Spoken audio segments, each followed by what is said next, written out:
रोज टिफिनसाठी कोणती भाजी बनवावी हा आपल्याला पडणारा रोजचाच प्रश्न आहे.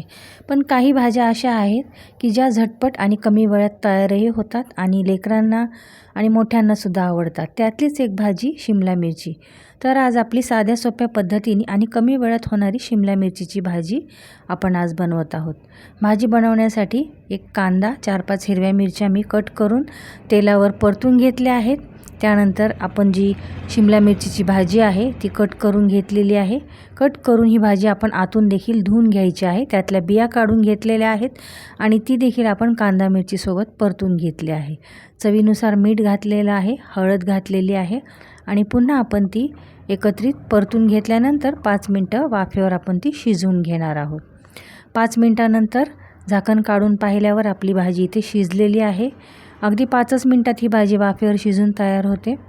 आणि त्यानंतर आपण भाजीची चव वाढवण्यासाठी शेंगदाण्याचं कूट यामध्ये घातलेलं आहे. शेंगदाण्याचं कूट घातल्यामुळे ह्या भाजीची चव आणखीनच वाढते. तर कोरडी भाजी आहे आणि टिफिनमध्ये देण्यासारखी आहे, त्यामुळे ही भाजी झटपट तयार होते. तर अशा पद्धतीने जर तुम्ही भाजी करत असाल तर प्लीज मला कमेंट करून नक्की सांगा. आणि अशा साध्या सोप्या रेसिपीजसाठी माझं चॅनल वी ऑल फूडीज आहे, त्याला लाईक करा आणि सबस्क्राईब करा. तर आपली भाजी इथे शिजून तयार झालेली आहे आणि ती आपण एका प्लेटमध्ये काढून घेतलेली आहे आणि त्यानंतर आपण ती टिफिनमध्ये देणार आहोत.